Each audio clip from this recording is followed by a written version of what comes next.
Audio Jungle.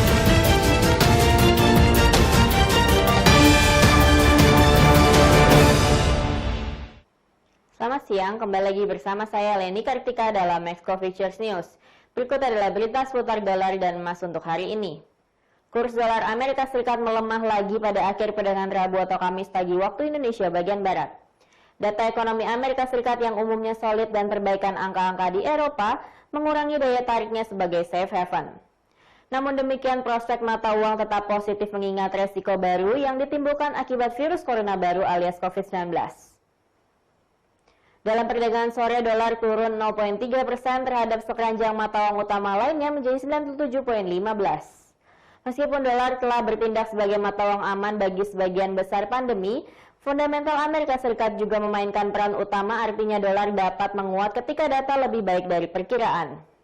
Greenback memulai kuartal ketiga dengan penurunan terhadap mata uang yang berkinerja baik di saat selera resiko meningkat terhadap dolar Australia, dolar Selandia Baru, dan dolar Kanada. Dolar juga jatuh terhadap euro dan pound sterling. Para analis mengatakan dolar masih bisa naik karena kebangkitan kasus COVID-19. Serta potensi penguncian baru di negara-negara bagian Amerika Serikat yang dianggap sebagai hotspots. Pada Rabu 1 Juli 2020 kemarin, Federal Reserve merilis risalah pertemuan kebijakan terakhirnya dan mengatakan prospek ekonomi Amerika Serikat masih sangat tidak pasti, serta menegaskan bahwa pemulihan ekonomi penuh bergantung pada virus yang berada di bawah kendali. Hal ini membuat mata uang paman Sam tersebut sempat memperpanjang kerugian terhadap yen dan euro setelah risalah pertemuan The Fed dirilis. Sementara itu, dolar bereaksi sedikit terhadap laporan Ketenagakerjaan Nasional ADP yang menunjukkan daftar gaji sektor swasta Juni meningkat 2,369 juta pekerjaan. Data untuk Mei direvisi naik menunjukkan daftar gaji melonjak 3,065 juta. Angka ini mengikuti rebound mengejutkan dalam pekerjaan yang dilaporkan oleh pemerintah, bukannya jatuh 2,76 juta seperti yang diperkirakan sebelumnya. Dolar memang kehilangan posisi sebagai safe haven setelah data manufaktur Amerika Serikat menunjukkan angka 52,6, menandakan ekspansi untuk Juni. Sedangkan di Eropa, indeks manajer pembelian atau PMI manufaktur akhir zona euro dari IHS Markit bergerak mendekati tanda 50 yang memisahkan pertumbuhan dari kontraksi pada Juni.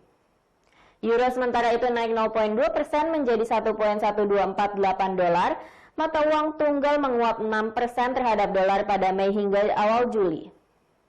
Dolar Australia dan dolar Selandia Baru keduanya naik terhadap greenback. Sementara terhadap yen, dolar melemah 0,4% menjadi 107,47 yen. Analis mengatakan kenaikan yen terkait safe haven mengingat pasar saham menurun terutama di Asia. Harga emas turun dari level tertinggi dalam 8 tahun terakhir pada perdagangan Rabu atau Kamis waktu Jakarta. Hal ini karena ekuitas naik didukung oleh data ekonomi Amerika Serikat dan meningkatnya harapan akan perkembangan vaksin virus corona yang potensial. Pada hari ini Kamis 2 Juli 2020 harga emas di pasar spot turun 0,6% menjadi 1.770,57 dolar per ounce setelah sebelumnya mencapai puncaknya sejak Oktober 2012 di level 1.788,96 dolar. Sedangkan harga emas berjangka Amerika Serikat ditutup turun 1,1% menjadi 1.779,90 dolar. Harga emas naik lebih dari 13% di kuartal sebelumnya karena kekhawatiran gelombang kedua infeksi dan karena Bank Sentral Global telah meningkatkan langkah-langkah stimulus serta mempertahankan suku bunga rendah guna memudahkan pukulan ekonomi dari pandemi. Data fundamental yang akan berdampak tinggi pada hari ini adalah di mana pada pukul 19.30 waktu Indonesia bagian Barat akan rilis data non-farm payrolls Amerika Serikat bulan Juni 2020. Data ini akan berdampak tinggi pada US dollar. Bulan Mei lalu, non-farm payrolls bertambah 2.509.000 jobs, jauh lebih tinggi dari perkiraan berkurang 7.750.000 jobs, dan merupakan rekor pertambahan jobs tertinggi sejak indikator ini dirilis tahun 1939. Pertambahan lapangan pekerjaan terbanyak ada pada sektor konstruksi, pendidikan, pelayanan kesehatan, dan perdagangan retail.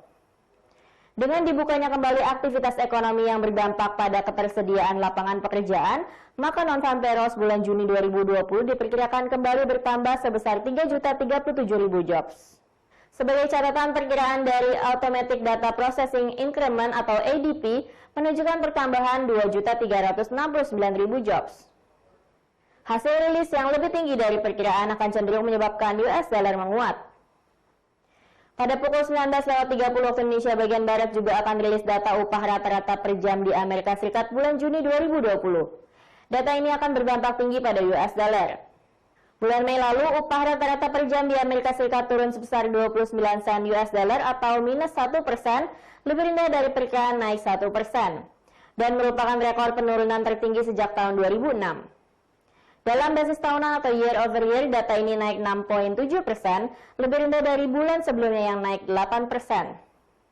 Untuk bulan Juni 2020 diperkirakan upah rata-rata per jam month over month akan turun 0,8%. Sementara upah year over year akan naik 8,5%. Hasil rilis yang lebih tinggi dari perkiraan akan cenderung menyebabkan US dollar menguat. Pada waktu yang sama, yaitu pukul 19.30 waktu Indonesia bagian Barat, juga akan rilis data tingkat pengangguran di Amerika Serikat bulan Juni 2020. Data ini akan berdampak tinggi pada US dollar. Bulan Mei lalu, tingkat pengangguran di Amerika Serikat turun menjadi 13,3%, lebih rendah dari perkiraan 19,4% dan bulan sebelumnya yang 14,7%, rekor pengangguran tertinggi sejak indikator dirilis tahun 1948. Sementara itu, tingkat partisipasi bulan Mei berada pada angka 60,8%, lebih tinggi dari bulan sebelumnya yang 60,2%. Untuk bulan Juni 2020 diperkirakan tingkat pengangguran akan kembali turun menjadi 12,4%. Hasil rilis yang lebih rendah dari perkiraan akan cenderung menyebabkan US dollar menguat. Berikut adalah forecasting strategi serta support dan resistance untuk hari ini.